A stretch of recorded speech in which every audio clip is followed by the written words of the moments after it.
con cada uno de ustedes y nuevamente agradecerlo, ¿no?, al Grupo INSUR por la invitación, por la segunda invitación, ya que el día de ayer también se ha llevado el curso con respecto al Decreto Supremo 103 que da por reanudación, reapertura, ¿no?, todos los procedimientos de selección que estaban paralizados.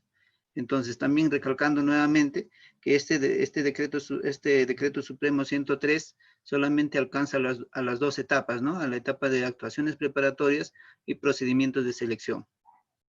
Sin embargo, también por otro lado, a consecuencia del Decreto Supremo 080, que aprueba la reanudación de las actividades económicas, sale pues, ¿no?, lo que es el Decreto Legislativo 1486 y en función a eso la Directiva número 5 emitido por el OCE.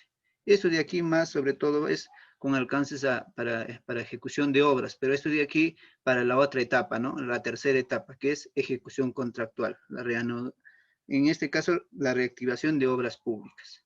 Sin embargo, hoy vamos a tocar con respecto a la adjudicación simplificada, uno de los procedimientos de selección que tenemos, ¿no? Entonces, teniendo también en consideración que a partir del 16 de marzo se ha paralizado todas las obras, perdón, toda actividad económica, incluso las entidades públicas y todo ello, por tanto,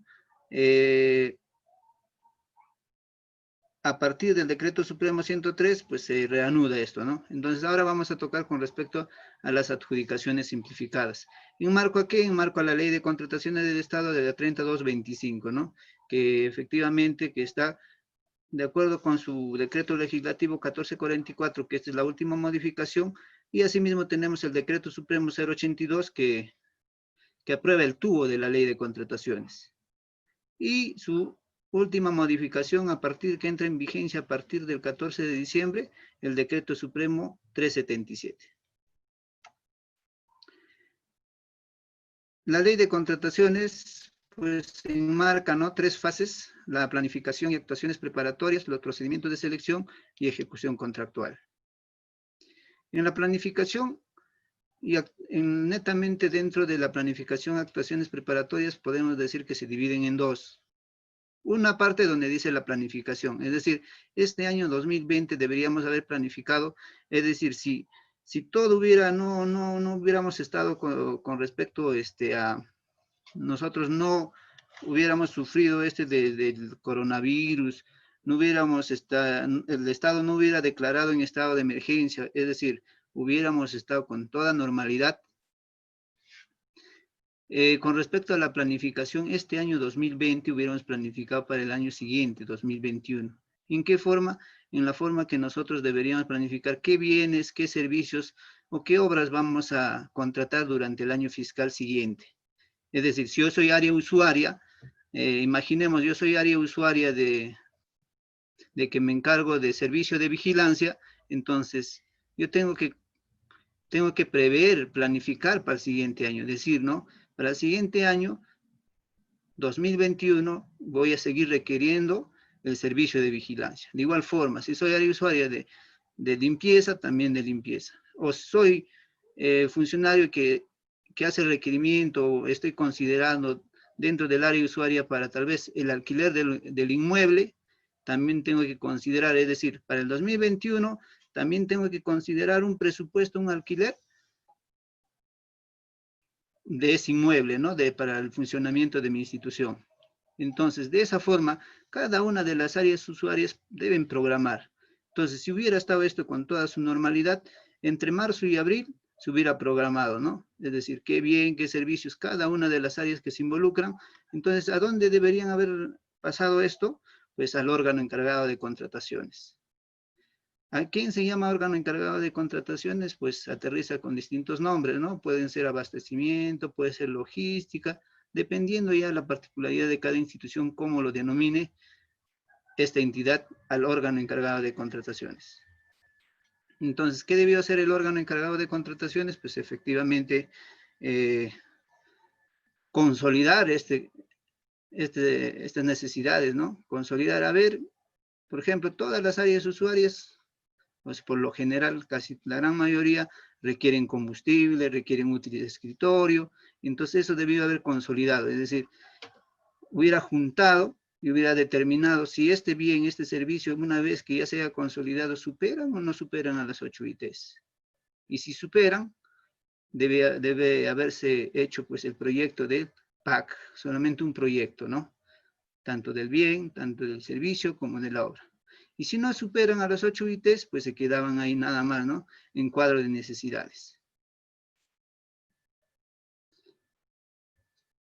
Pero ahora que a partir del 16 de marzo estamos paralizados, ¿hasta cuándo tenemos? Todavía el Sistema Nacional de Abastecimiento, ni tampoco el OCE, sobre todo el Sistema Nacional de Abastecimiento, que es el ente rector, ¿no? Entonces tampoco nos ha pronunciado, supongo recién se pronunciará o sacará un comunicado, o sacará tal vez por ahí una resolución directoral mencionando de qué forma se tiene, o hasta cuándo, dando un plazo establecido hasta cuándo tenemos para nosotros programar cada una de las áreas usuarias.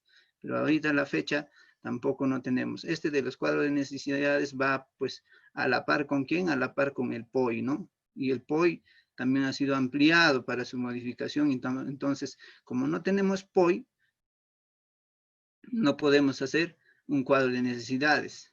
Entonces, en función a qué se hace este cuadro de necesidades, no es que porque se me ocurrió un bien, se me ocurrió un servicio, o creo que me parece comprar bien este servicio, no, sino se debería hacer en función al POI. ¿Y el POI en función a qué está? Está amarrado, pues, ¿no?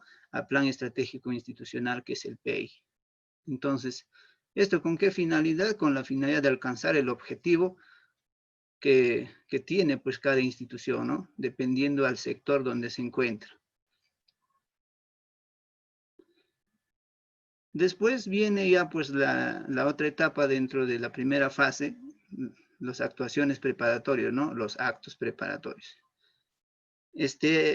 Como hemos dicho, este año yo me planifico para el siguiente año. Ahora los actos preparatorios ya se supone que estoy en el año 2021 y empiezo a ejecutar. No solamente esto se hace en las adjudicaciones simplificadas, sino también en todos los procedimientos de selección, sean licitación, concurso público, comparación de precios, adjudicaciones simplificadas, contrataciones directas, dependiendo, ¿no? En estos actos preparatorios, pues, lo que se debería hacer es lo que el año pasado, se ha programado, este año yo debo formalizar a través de un requerimiento. Este requerimiento debe estar formulado, pues así, ¿no? Si son bienes, con especificaciones técnicas, si son servicios, términos de referencia, y si son obras, los expedientes técnicos de obras. También ayer más o menos les daba un alcance con respecto al requerimiento que se podría dividirse en tres partes, ¿no? Primero, la primera parte es con respecto a la finalidad y los objetivos. Imaginemos que yo quiero de aquí, de mi domicilio, me quiero yo trasladar no sé, a mi centro de labor, a mi trabajo. Entonces, primero yo determino, ¿no? ¿Cuál es mi objetivo? Ah, mi objetivo es ir a mi trabajo, llegar a mi trabajo. ¿Y cómo lo hago? Caminando, con bicicleta, con moto, con taxi, con mototaxi. Entonces, ¿cuál es mi objetivo? Mi objetivo es llegar. Pero, pero ¿de qué forma lo hago? Ah, una vez que yo determino, pues, si yo ahorita entro a las 8 de la mañana y son las 7:50, ya estoy pues próximos por llegar tarde, entonces en ello tengo una decisión, ¿no? ¿Cuál es más eficiente? Caminando no creo, porque es lejos. Con bicicleta puede ser, y si no tengo. Entonces, una vez determinado qué es lo que yo quiero, cuál es mi objetivo y cuál es la finalidad pública, ahí voy a yo decir, ¿no? Ah, yo quiero esto. Y en función a eso, hago recién mis características. Hago recién mis actividades. Si son servicios, ¿no? Y así un ejemplo como se ve en la imagen, ¿no? Hay un cargador frontal donde ve, pues, ¿no? Sus características se tiene que detallar, ¿no? Entonces ahí el área usuaria, pues, primero tuvo que elegir qué cosa es lo que quiero, ¿no? ¿Qué cosa es lo que quiso, ¿no? Y en función a eso, detallar las características mínimas para lograr ese objetivo. Y así, a su vez, esa es la primera parte, y a la derecha son las condiciones contractuales, ¿no? Por ejemplo, ya, perfecto, quiero un cargador frontal. Ese cargador frontal, yo quiero cierta garantía. ¿De cuántos años? ¿Será un año, 2 años, 3 años o medio año? Entonces, ¿quién lo decide? Lo decide el área usuaria en función de esta garantía debe ser proporcional y razonable, ¿no? Imaginemos un cargador frontal pidiendo una garantía de 10 años, no es razonable, ¿no? Tampoco, pero pedir la garantía sí es razonable, pero por 10 años no es proporcional. Entonces debe ser, esta condición de la garantía comercial debe ser razonable y proporcional. Por ejemplo, si yo pido 2 años, puede ser razonable y proporcional. Entonces, esas condiciones contractuales, ¿qué coadyuvan? Coadyuvan a que mi bien, pues, sea de manera eficiente, que me dure, ¿no? Entonces, ¿quién determina esto? También vuelvo a decir, el área usuaria. Esa es una de las condiciones contractuales. Por ejemplo, las prestaciones accesorias. Con respecto a las prestaciones accesorias, puedo decir, ¿no? Ah, la adquisición del cargador frontal más su mantenimiento por 3 años. Entonces, ¿eso quién determina? También el área usuaria, pues, ¿no? De tanto las garantías comerciales como las prestaciones accesorias deben ser claras y precisas. No solamente decir, ah, se emitirá una garantía por 3 años o 2 años, sino se debe decir cuál es el alcance. ¿Qué comprende esa garantía? Comprenderá el cambio de repuesto, comprenderá, tal vez, ¿qué pasa si la maquinaria dentro de medio año se malogra por fallas, no sé, pues de fábrica? Entonces, ¿qué comprende la garantía? ¿Que me repare o que me haga, que me sustituya ese bien por uno nuevo? Entonces, todas esas condiciones dentro de la garantía comercial deben ser claras y precisas. ¿Qué más se debe detallar? Se debería detallar, pues, aparte del plazo, ¿desde cuándo se computa? ¿Desde la conformidad? ¿Desde cuándo? Desde la entrega. Y, sobre todo, ¿no? Si se malogra, ¿cómo van a ser estas condiciones? La entidad tiene que devolverlo y derivarle, debe llevarle a la empresa y decirle, señor, esto se ha malogrado, o es que la empresa tiene que recoger y llevárselo a todo costo. Entonces, todo eso debe ser claros y precisos con respecto a las prestaciones accesorias, de igual forma, ¿no? Será mantenimiento, reparación, otras penalidades de igual forma. Esas son condiciones contractuales, ¿no? Que nos ayudan para una contratación eficiente. En otros casos, por ejemplo, también da la entrega de muestras, ¿no? Entrega de muestras dentro de la etapa de evaluación, cuando se tratan, por ejemplo, de ternos, de uniformes, de instituciones y todo ello, la entrega de muestra. Pero dentro de esta entrega de muestra también se debe detallar qué comprende, ¿no? O sea, qué comprende la evaluación de la muestra. ¿Quién lo va a evaluar? ¿Cómo se va a evaluar? Deben ser claros y precisos. La fórmula de reajuste de igual forma, ¿no? Para aquellos bienes que tienen tal vez no un precio fijo, ¿no? Sino que así que un precio inestable, que sube y baja así como más o menos el combustible, ¿no? Que a veces sube y baja, entonces se debe considerar eso, ¿no? Dependiendo de la naturaleza del bien. Los seguros, también importante, ¿no? Si yo contrato los servicios de seguridad y vigilancia, tengo que considerar los seguros de deshonestidad, el seguro de responsabilidad, el seguro para el SCTR, ¿no? Para los trabajadores mismos. Y entonces esos seguros, ¿quién debe pedir? También debe establecerlo el área usuaria. ¿Y por qué monto debe estar cada uno de estos seguros? También debe estar determinado por el área usuaria. ¿Por qué tiempo? ¿Será dentro de la vigencia? También debe ser, ¿no? Debe estar preciso. ¿Qué pasa si el área usuaria solamente ha considerado con respecto a los seguros? Tendrá un seguro de, no sé, de 15.000 soles, pero no lo ha establecido el tiempo. Entonces, el contratista fácilmente te puede solamente asegurar por un mes, 2 meses, pero tú me has dicho que debe tener seguro, pero tú no me has dicho por qué tiempo. Entonces ahí surgen, ¿no? Los conflictos, ¿no? Entonces, también. Y así los números y porcentajes de participación de consorcio, de igual forma, ¿no? Se debería considerar en una de las condiciones contractuales. Para este procedimiento de selección, máximo deberían consorciarse 3 o 4 personas, sean naturales o jurídicas. Esa debe ser otra condición, ¿no?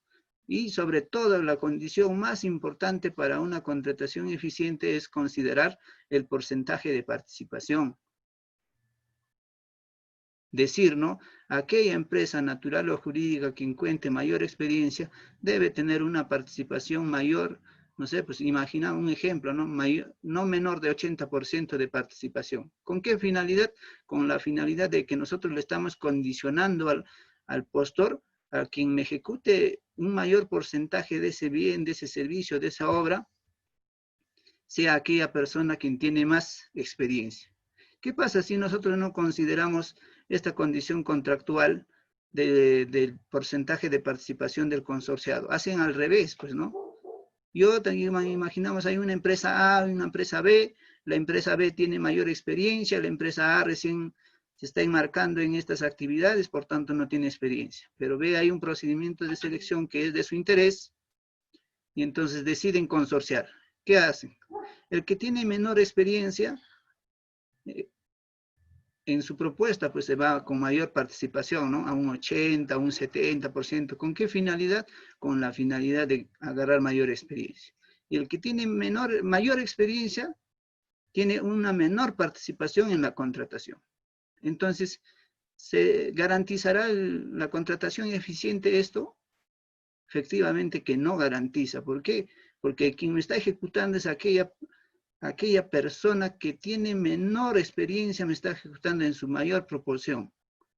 Entonces, pero si yo en el requerimiento, antes de convocar, de lanzar mi procedimiento, digo, por ejemplo, el número de porcentaje, el número de consorciados o integrantes que deben conformar un consorciado y el porcentaje de participación de consorciado, que es fundamental este segundo recalco, en mi opinión.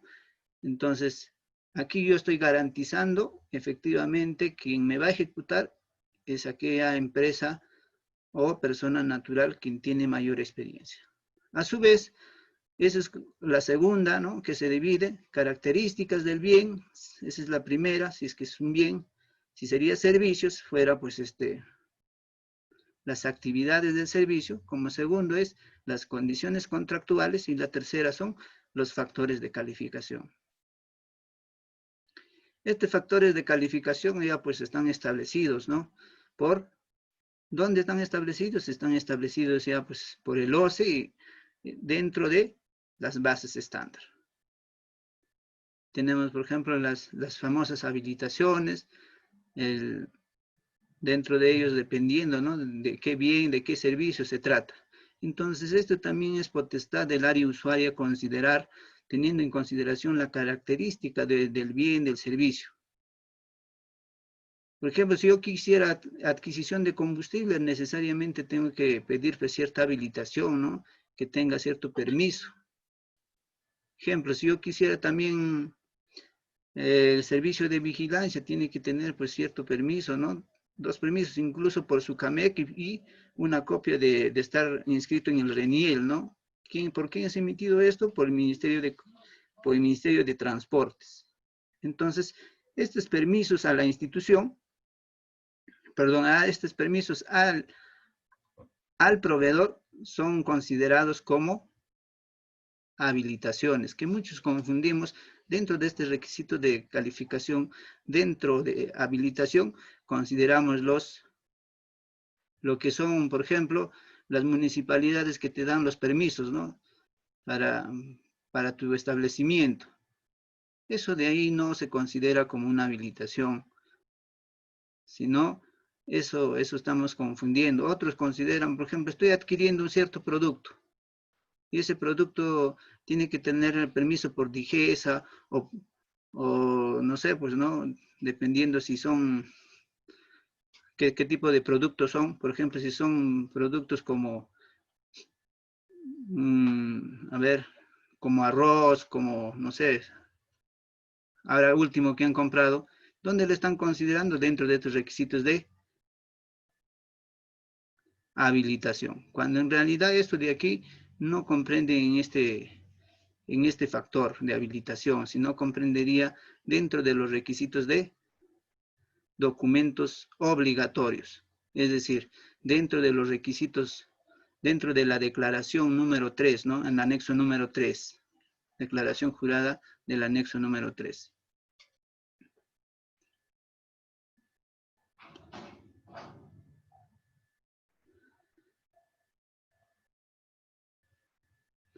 Y así todos los procedimientos de selección, no solamente en las adjudicaciones simplificadas se deben proseguir de esa forma, sino en todos los procedimientos. Aquí tenemos distintos procedimientos de selección, como es licitación, concurso, adjudicación simplificada, contratación directa, comparación de precios, subasta inversa, selección de consultores individuales.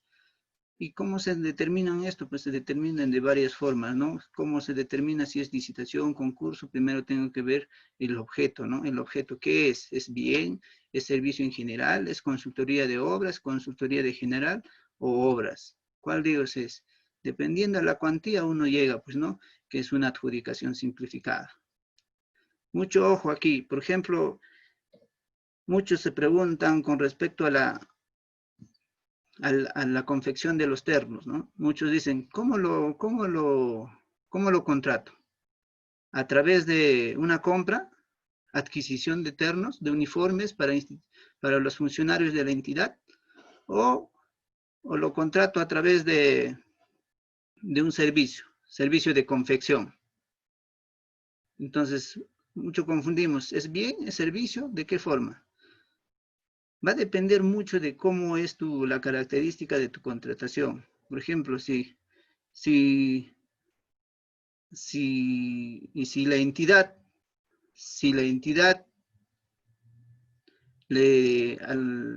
proporciona o provee de telas, solamente requiere que se, que se le confeccione. En ese caso sería, pues, es servicio, contratación de servicio de confección de ternos. Pero si es a todo costo, es decir, es a todo costo, tanto el contratista quien va a confeccionar los ternos va a proveer de las telas y a su vez va a confeccionar, en ese supuesto tendría que ser a través de un bien. Entonces va a depender la particularidad de en cuál de los supuestos estamos, ¿no? Si estamos en el supuesto primero en que solamente la entidad va a requerir de los servicios de confección y la entidad va a proporcionar las telas, y ahí sería servicio. Pero si es a todo costo, sería bien. Entonces nos vamos a enmarcar en esta adjudicación simplificada, así de rápido. Adjudicación simplificada, pues inicia en la segunda etapa, ya cuando estamos desde convocatoria, ¿no? Convocatoria, registro de participantes, formulación y observaciones, absolución e integración de bases, presentación de ofertas, evaluación de ofertas, calificación de ofertas y otorgamiento de buena pro. Todos los procedimientos comprenden esto, ¿no? A excepción de que las licitaciones y concursos públicos tienen una etapa de que los postores, los participantes pueden solicitar la elevación al OCE. ¿Para qué? Para su pronunciamiento y luego la integración de las bases. Ahí tenemos los plazos, por ejemplo, de la convocatoria, registro de la presentación de ofertas, mínimo 7 días, de la formulación a la absolución de consultas, máximo 2 días, para que pueda absolver la entidad, mínimo es un día, ¿no? Podría ser, máximo es 2, pero mínimo puede ser un día, dependiendo ya de la institución. Pero una vez que se haya integrado las bases, para que puedan presentar las ofertas, mínimo es 3 días. Menos no puede dar, pero la institución puede dar más, sí puede dar más. Entonces, estos son los plazos cuando se tratan de bienes y servicios. Pero aquí ahí tenemos adjudicación simplificada cuando se tratan de obras. Y solamente la particularidad de esto es de la convocatoria, la formulación de consultas mínimo es 3 días, pero aquí en bienes es mínimo 2 días. Bienes y servicios, para que puedan formular consultas y observaciones, los participantes tienen 2 días, pero cuando se tratan de obras, mínimo es 3 días. La formulación de consultas y observaciones, de igual forma. En bienes y servicios, la entidad tiene máximo 2 días para que pueda absolver las consultas. Y en aquí de igual forma, ¿no? Máximo 2 días y puede ser en menos, ¿no? Para la presentación sí se mantiene, ¿no? Mínimo 3 días para la presentación de ofertas computadas del día siguiente de la integración de bases. Y aquí tenemos bastantes, cuáles son las actuaciones de los procedimientos de selección, desde la convocatoria hasta el recurso de apelación.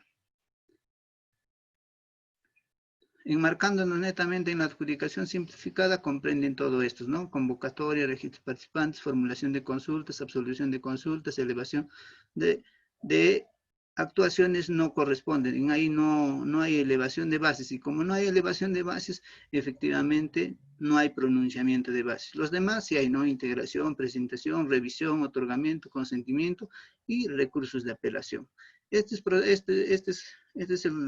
Son las actuaciones, ¿no? Son los actos que uno pasa. Cada uno de estos actos pueden ser postergados como pueden ser prorrogados, dependiendo, ¿no?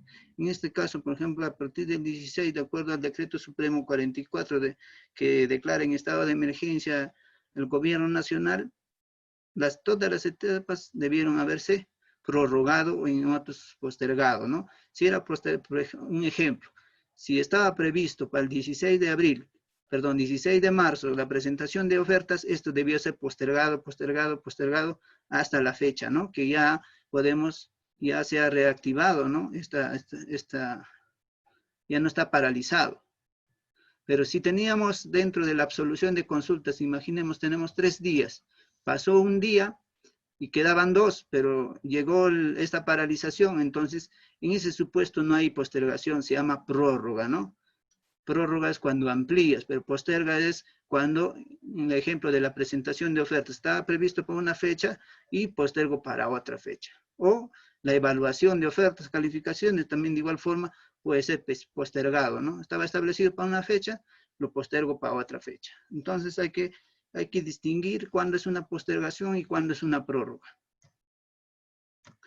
La presentación de ofertas se hace pues a través de manera electrónica, ahora ya no hay mesa de partes, a excepción cuando se trata de una contratación directa. Hablando de las contrataciones directas, muchos hasta ahora tienen duda y con respecto de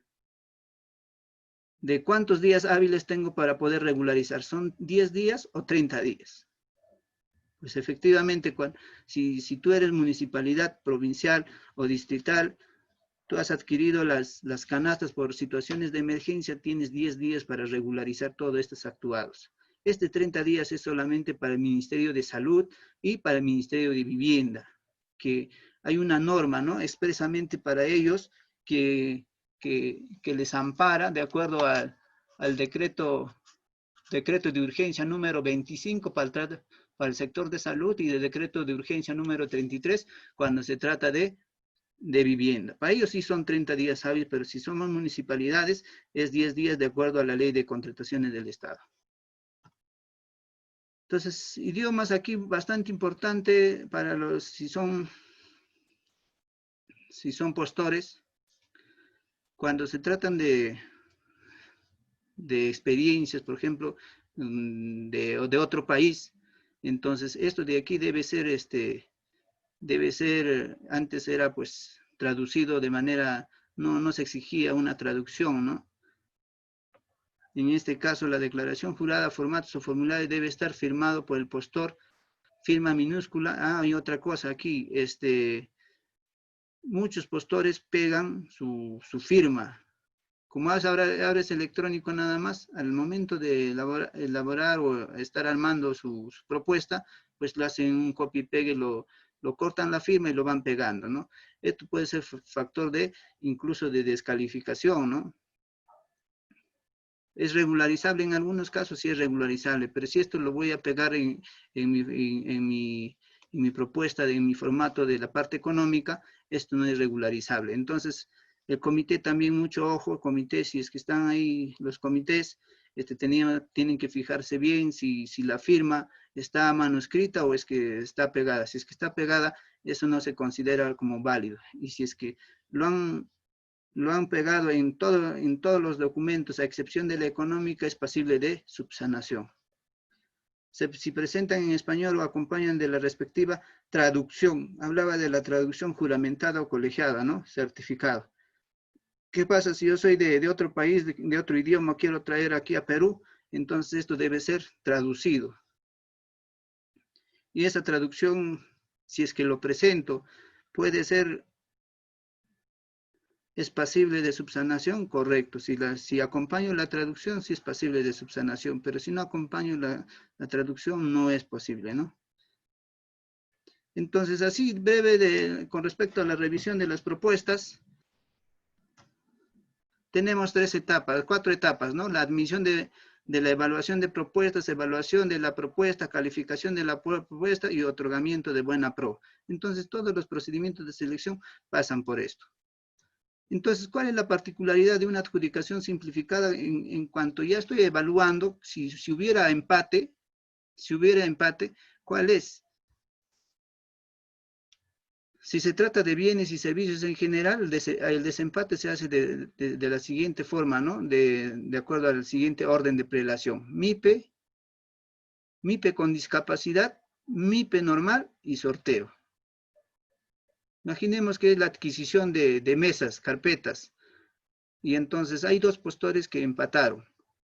Un postor que tiene un MIPE normal y el otro que tiene MIPE con discapacidad, en este caso, ¿quién sería favorecido? El que tiene MIPE con discapacidad. Y si ambos tienen MIPE con discapacidad, entonces ya me iría al sorteo. ¿Y el sorteo cómo se hace? ¿Y aunque cómo? Se hace a través de sistema del SEACE, ¿no? Todo es electrónico. Eso cuando se trata de bienes y servicios en general y obras, pero cuando se trata de consultorías en general, se agrega uno más, un factor más para el desempate, que es el mejor puntaje técnico, ¿no? El que tuvo el mejor puntaje técnico, recordando también que aquí, tratándose de consultoría en general y consultoría de obras, se presentan dos propuestas, ¿no? Una económica o una técnica. Independientemente, cada uno tiene su puntaje, ¿no? Por lo tanto, el que tiene mayor puntaje técnico, a él se le favorece, ¿no? ¿No? También siempre recordando, siguiendo este orden de prelación. Primero evalúen, ¿tienen MIPE? No tienen MIPE. ¿Tienen MIPE con discapacidad? No tienen. Si no tienen con discapacidad, ¿tienen MIPE normal? No tienen, correcto. Entonces voy al siguiente. ¿Quién obtuvo el mejor puntaje técnico? Ah, la empresa A. Entonces, y si los dos empataron, entonces recién me voy al sorteo. Entonces, aparte de ello, una vez que se haya determinado esto, también hay una bonificación del 10%, ¿no? Para aquellas empresas colindantes, servicios y obras, siempre y cuando se tratan de servicios y obras nada más, no aplica para bienes, no aplica para consultorías. Y estos servicios y obras también tienen un rango, solamente hasta un 200.000, cuando el valor estimado, en este caso, valor estimado es hasta 200.000 soles, o valor referencial cuando se trata de obras, o consultoría de obras, en servicios en general 200.000, en servicios de consultoría un valor referencial hasta 200.000, ¿no? En obras 900.000, y si es por 1.000.000, ya no aplicaría esta bonificación. Entonces, tratándose de que ya el tiempo es demasiado corto, también el tema de las contrataciones pues es amplio para hablar, y en este caso se ha dado más o menos en manera resumen de qué trata desde requerimiento, se ha tocado un poquito de requerimiento, se ha tocado un poco de la etapa de evaluación, pero faltó hablar la parte de ejecución contractual, ¿no? Por el enemigo del tiempo, pues efectivamente no se ha podido ampliar más o detallar más al respecto de las adjudicaciones simplificadas.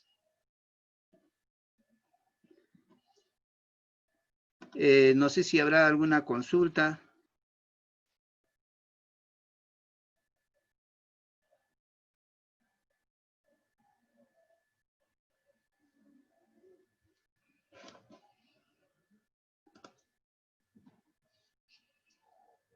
A ver, mientras van formulando tal vez su consulta, o alguna duda que tengan ustedes, voy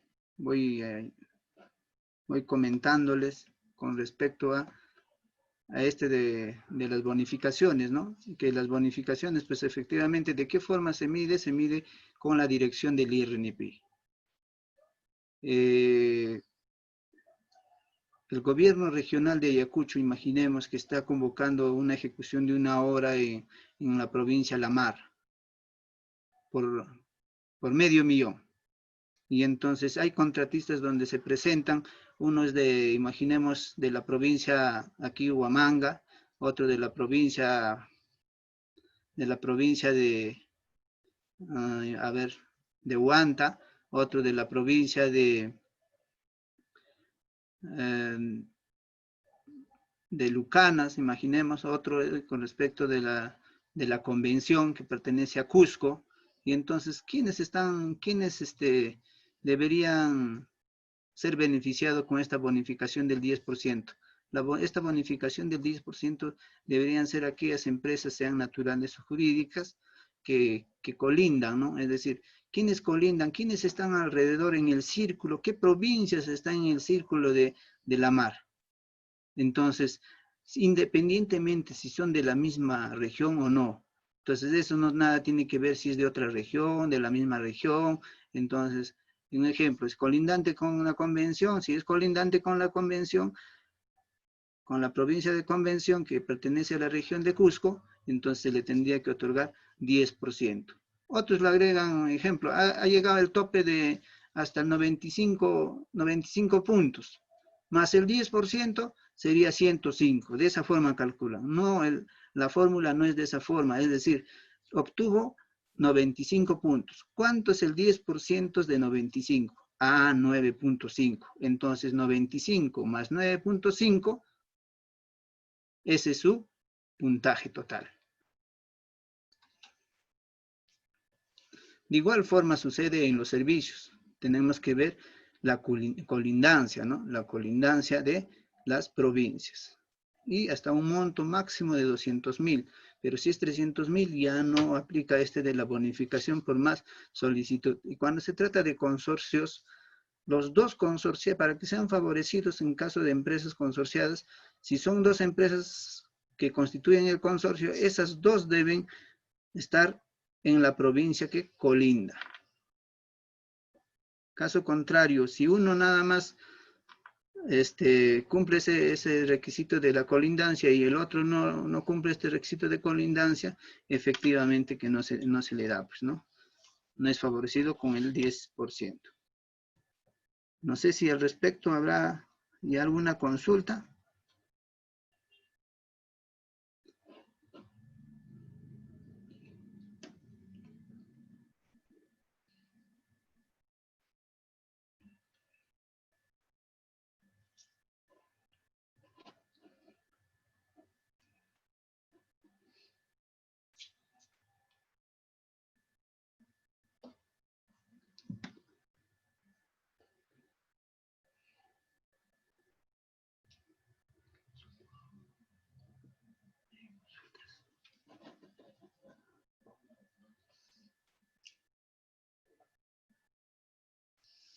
¿No hay ninguna consulta? No sé, a ver al ingeniero. Por favor, no sé si como el día de ayer me pasa las consultas.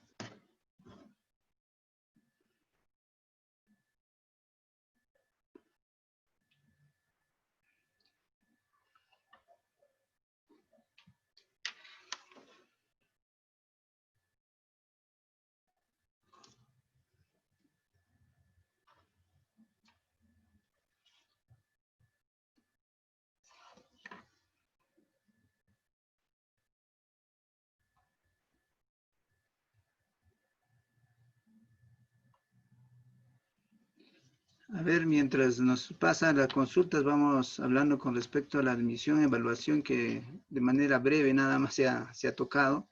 Entonces, tenemos 3 etapas, ¿no? Por ejemplo, cuando se trata de bienes, servicios y general y obras, se pasa por 3 etapas. Primero, la admisión. ¿Qué comprende la admisión? Entonces, si yo soy comité de selección, tengo que verificar cosas, los anexos, ¿no? Anexo 1, 2, ¿no? Entonces, por ejemplo, dentro de los anexos, en el anexo 1, ¿qué cosa están? Los datos generales de la institución. Si se está presentando de forma individual, se está presentando en consorcio, cuál es su domicilio.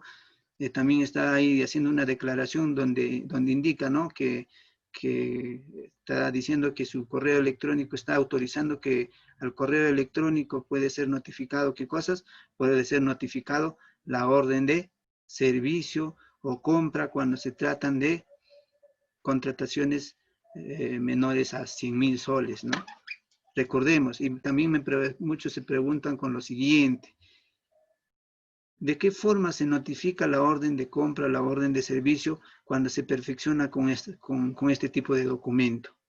Se tiene que publicar en el SEACE, se entiende notificado en el SEACE, tiene que venir no sé, pues el contratista tiene que venir a firmar la orden de compra, la orden de servicio, cómo se entiende. Entonces aquí, si nosotros leemos con respecto a la declaración jurada número 1 y donde está autorizando correo electrónico, ahí está diciendo bien claro, ¿no?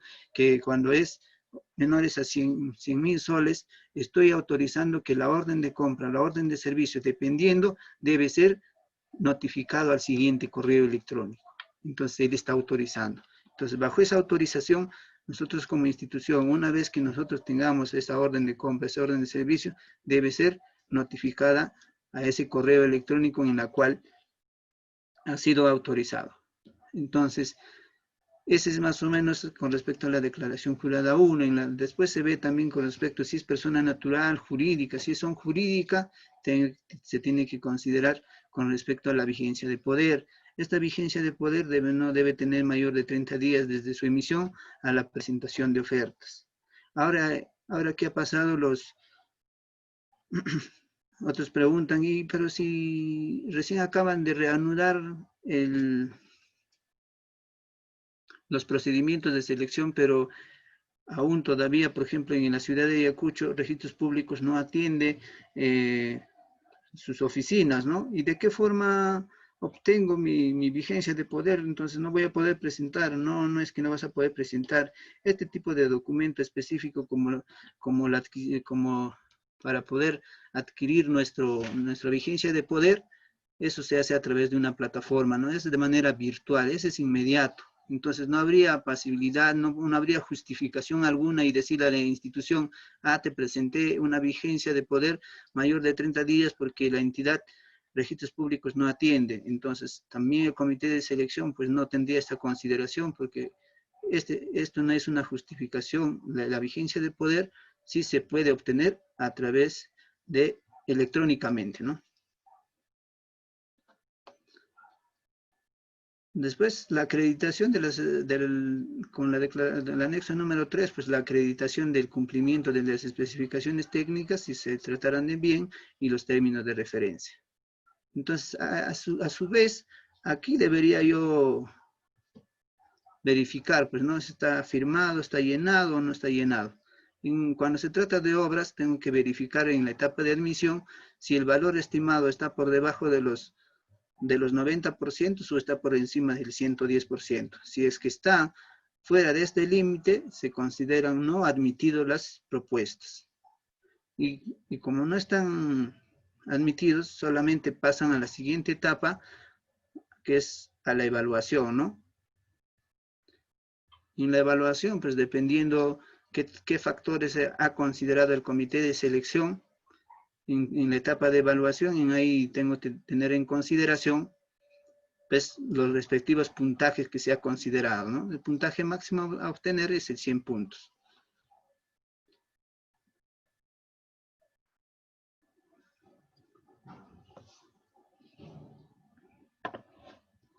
No sé si hasta ahí tenemos alguna consulta.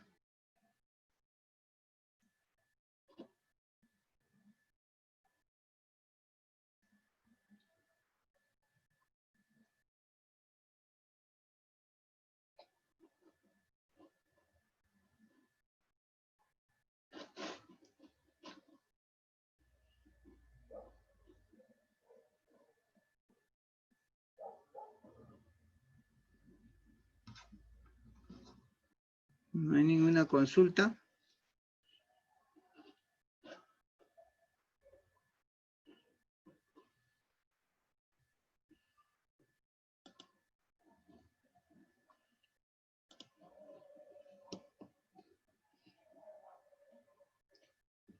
Entonces vamos a ver detallando un poco más. Una vez que se ha determinado cuál es la finalidad, el objetivo de la evaluación, pues determinar el orden de prelación, ¿no? ¿Quién es primero, quién es segundo, quién es tercero y así? Entonces a los dos primeros, solamente los dos primeros se les califica, ¿no? En este factor de calificación, ¿quiénes han considerado? ¿Quiénes han considerado? Pues el área usuaria ha considerado este factor de calificación. ¿Qué cosa? Si tiene cierta habilitación, si es que se tratara de bienes o servicios u obras, ha considerado equipamientos, ha considerado, no sé, personal clave. En la calificación ha considerado la experiencia en la especialidad, cuando se trata de bienes, servicios, en este factor se tiene que verificar, ¿no? Si se trata, por ejemplo, de evaluación, hay que tener en consideración las normas. Un caso particular que, por ejemplo, nos está pasando en la institución es lo siguiente. Hemos convocado dentro de este procedimiento en amparo del, de la resolución directoral número 5, donde exceptúa, ¿no?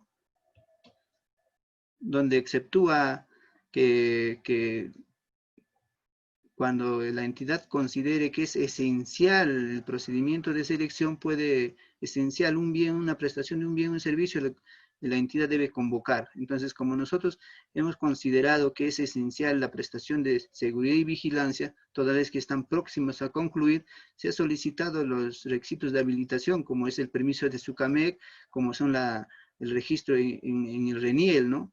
Pero por ejemplo, en particular del RENIEL solamente les emite por un año, ¿no? Un plazo de un año. Y entonces, casi la gran mayoría de las empresas han perdido su vigencia de este permiso del RENIEL dentro de la cuarentena, ¿no? Dentro de la inmovilización. Y a su vez, el Ministerio de Comunicaciones no estaba atendiendo, mucho menos estaba renovando este tipo de documentos. Y tampoco ha mandado, ¿no?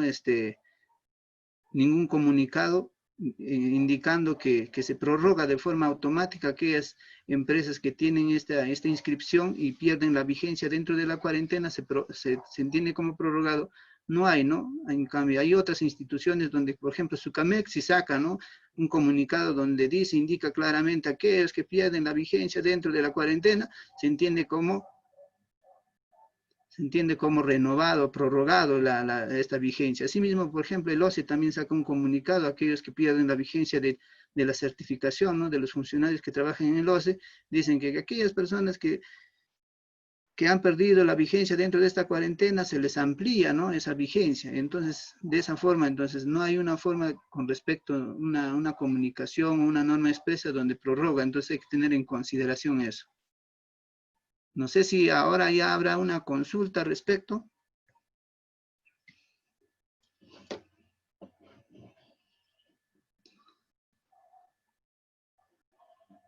Teniendo solamente, estaba considerado hasta las 5.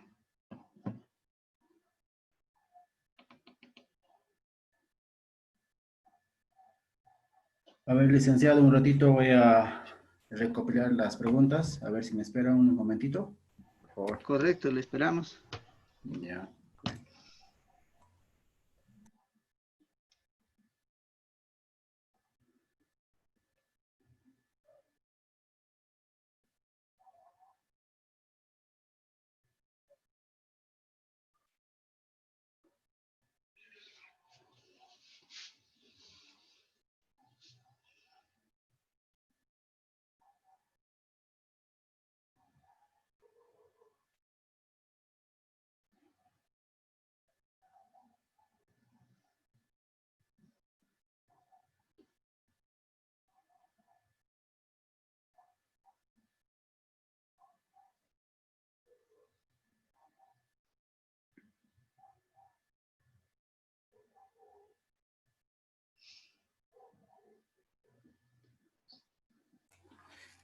A ver, hay unas preguntas en el Facebook que han comentado. El señor Juan Peña nos dice, un postor no folió su oferta. El comité de selección vía subsanación le indicó que le haga la foliación respectiva. Le otorgó el plazo de 2 días hábiles para que subsane, sin embargo no lo hizo. Aún así, el comité de selección evaluó su oferta y obtuvo la buena pro. El segundo lugar apeló indicando que, cómo no, subsanó a pesar de que se le solicitó. ¿Correspondía admitir su oferta? ¿Sí o no? Correcto. En este supuesto, si es que el comité de selección, pues efectivamente tiene, bueno, el contratista o los postores tienen ciertos derechos, ¿no? En caso de que la norma lo ampara, ¿no?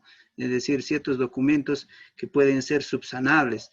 Y entonces, en función a eso, el comité de selección tiene que hacer cumplimiento y otorgarle, en este caso, hasta ahí normal ha procedido, ¿no? Para, para darle al postor y para que pueda subsanar en un tiempo de 2 días hábiles, ¿no? Entonces, la normativa también nos dice que mínimo puede ser 2 días. Entonces, al darle 2 días hábiles está dentro de la norma. Entonces, si lo ha dado y no ha subsanado dentro de este plazo, pues el comité de selección aquí debió haber descalificado, ¿no? Por la no subsanación. Entiendo, con respecto a con respecto para dar, para que el comité de selección, para que dé ese derecho de subsanación, puede ser en la etapa, en cualquiera de estas 3 etapas, ¿no? En la admisión, evaluación y calificación. Y tratándose de un documento, creo yo que está en la etapa de calificación. Entonces, estando ya en la etapa de calificación y este postor no ha foliado, entonces debió haber descalificado.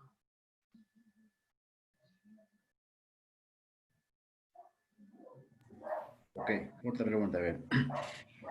John Henry nos dice, hoy en día son las adjudicaciones simplificadas, licitación pública, son virtuales, los procesos menos las de la reconstrucción en cambios, ¿aún siguen esas actividades?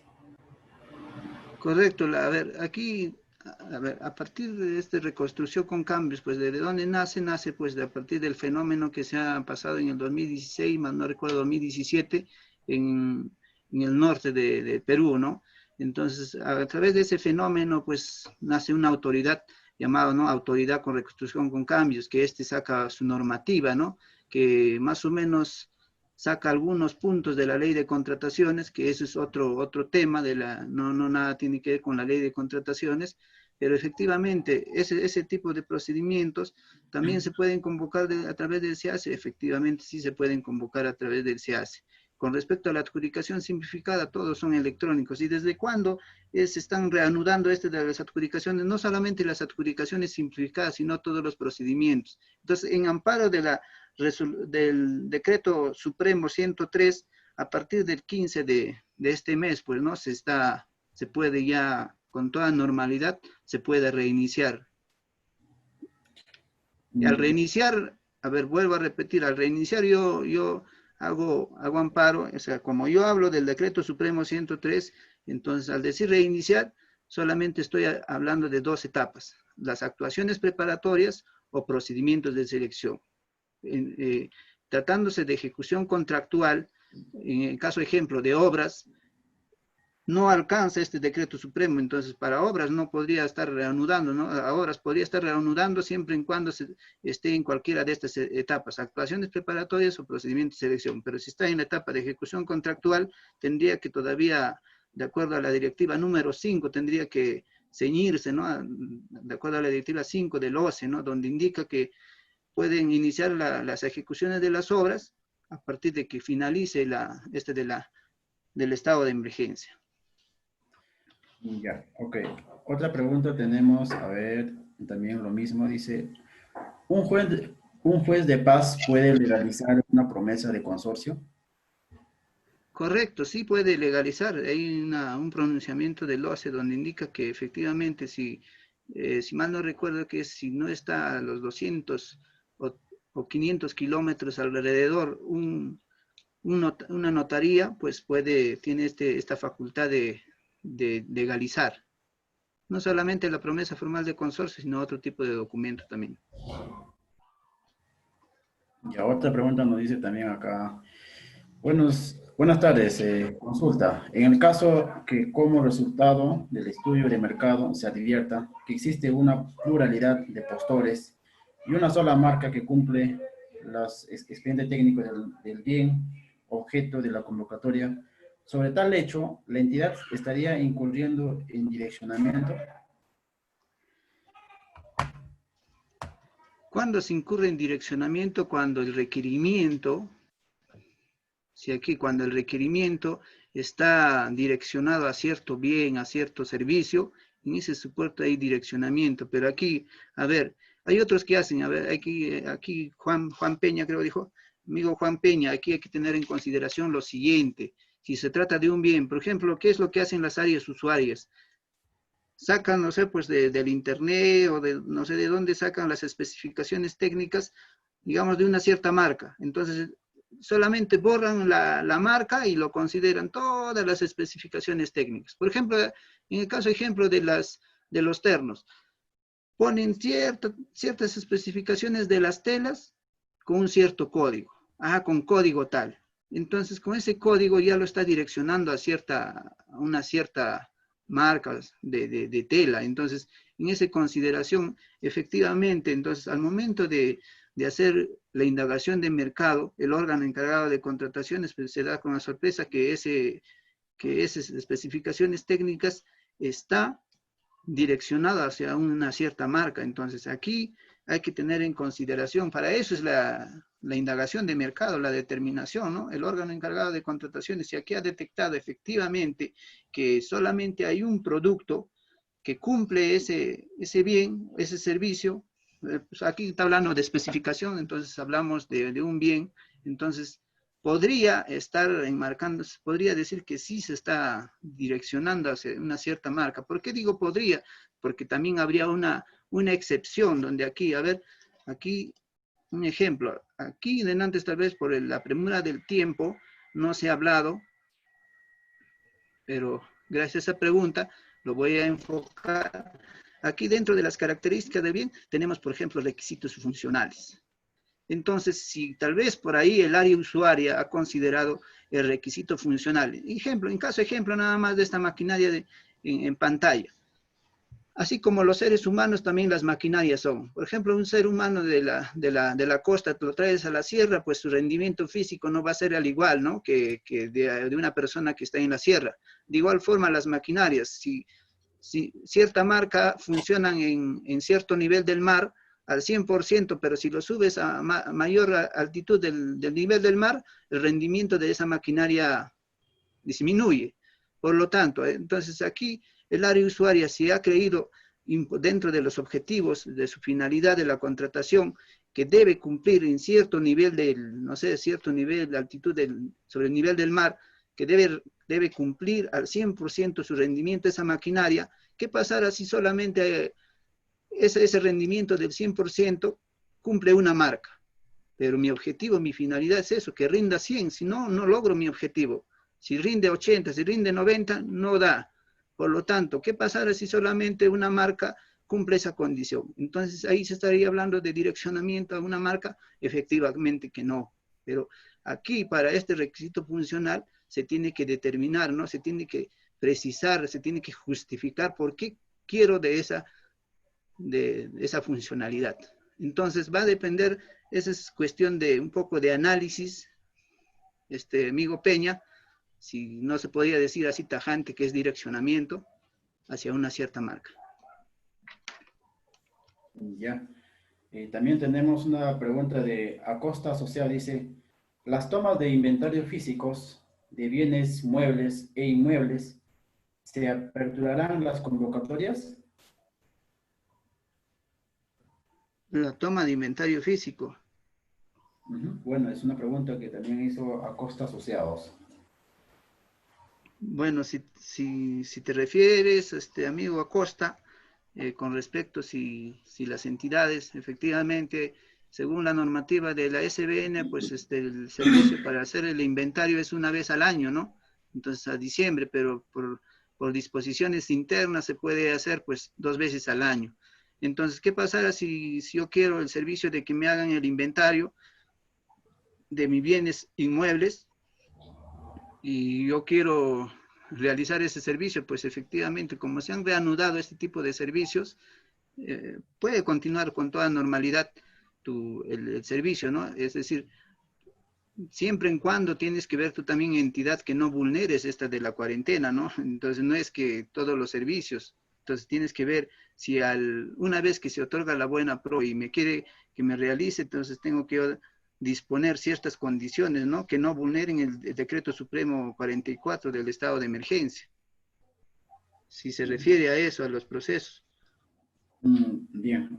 Nuevamente otra pregunta de nuestro amigo Juan Peña. Dice, en el caso de provincia, colindando la diapositiva indica, según constancia de inscripción en el RNP, ¿cómo puede ser, cómo puede hacer un comité si en la constancia del RNP de una persona natural no sale la dirección?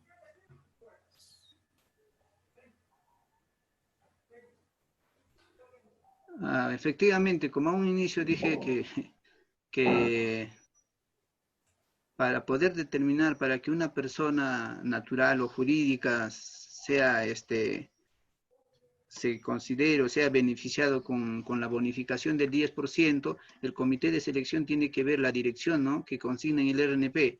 Entonces, viendo en el RNP, tanto de persona natural como persona jurídica, sí sale la dirección en el RNP. Entonces, ahí no entiendo por qué a nuestro amigo Peña no le sale la dirección en el RNP.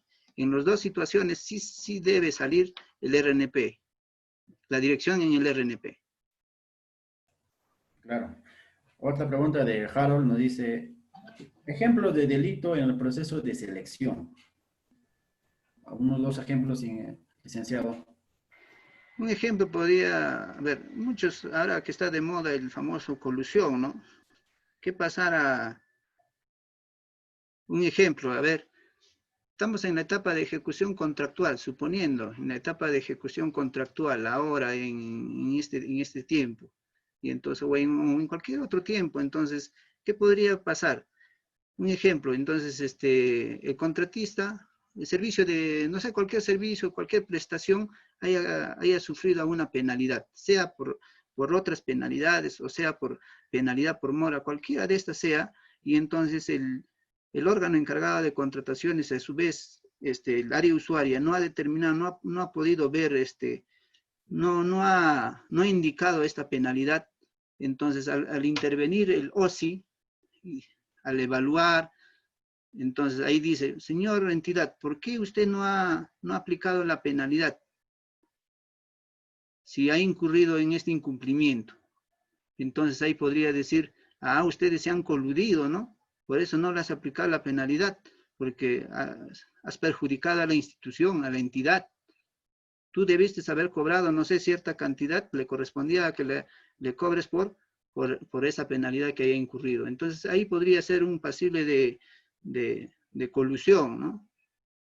Y dentro de la etapa de evaluación de ofertas también podría haber, ¿no?, donde has favorecido a cierto proveedor, cuando debiste haber rechazado por cierto documento que no cumplía, pero a fuerzas le otorgaste la buena pro, dijiste que sí cumplía, también se podría considerar, ¿no? Otros, aquí hay que enmarcar lo siguiente, ¿no? Se enmarca con respecto de que otros evalúan por desconocimiento, no de manera correcta, pero hay otros evalúan de manera favoreciendo, ¿no? Porque hay algo, ¿no? Hay una colusión, hay algo, un conversatorio por debajo. Entonces, hay varios supuestos que se podría indicar dentro de la etapa de actos preparatorios, que estás direccionando a cierto proveedor, dentro del procedimiento de selección que a fuerza lo otorgaste la buena pro, dentro de la ejecución contractual le debiste aplicar la penalidad, no, debiendo haberle aplicado la penalidad, no la aplicaste. Cuando no le correspondía la ampliación de plazo, lo ampliaste ese plazo. No sé, hay muchos factores que podría cometerse como un delito.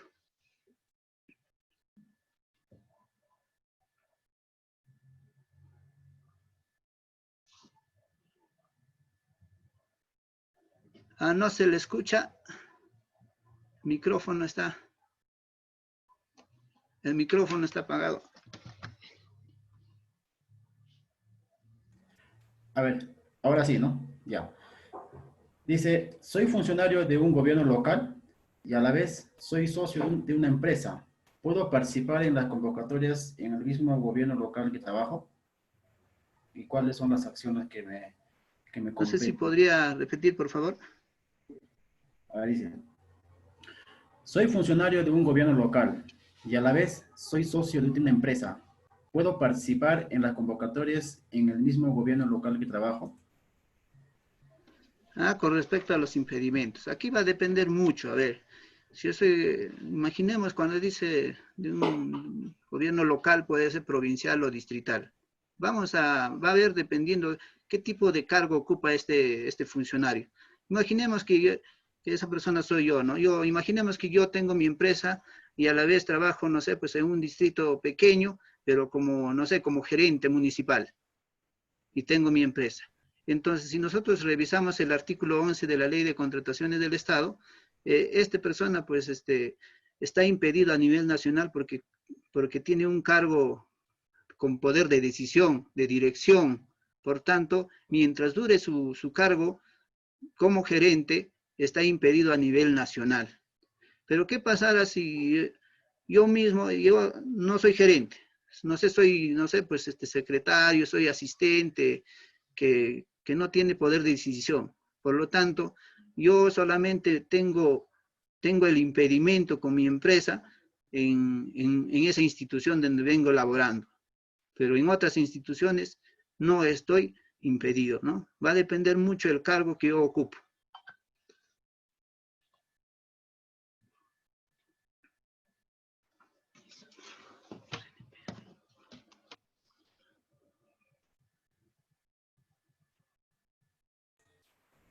Bien, licenciado, ya culminado con esta conferencia y vamos a dar ya por terminado. Y el día de mañana estaremos con la última sesión, es sobre comité, es sobre selección de comités, ¿no, licenciado? Correcto, es con respecto a los comités de selección. Aquí se va a hablar con respecto, a ver, ahora que todavía todas las entidades no están, no han reanudado todo al 100%, no están trabajando los funcionarios, muchos están trabajando, recién se están incorporando, están haciendo su lineamiento o están trabajando vía remota, y entonces, ya que se han aperturado los procedimientos de selección, ¿de qué forma pueden esto, no? Organizarse el comité de selección. Si otros piensan que solamente se puede hacer la instalación del comité de selección de manera electrónica, se puede hacer, hay alguna disposición que diga que se puede hacer a través de manera electrónica, pues efectivamente sí lo hay, ¿no? No necesariamente la instalación se debe hacer presencial como normalmente venimos haciendo, sino que también se puede hacer. Entonces, esos temas el día de mañana se va a estar se va a tocar, ¿no? Con respecto netamente a comité de selección, cómo se hace la notificación, qué debió hacer y qué debe hacer y todo ello, con respecto a las funciones del comité de selección. Ok, licenciado, entonces mañana lo estamos esperando a la misma hora, a las 4:15, para dar ya por culminado las 3 sesiones de contratación del Estado. Bien, muchas gracias, licenciado, mañana lo esperamos.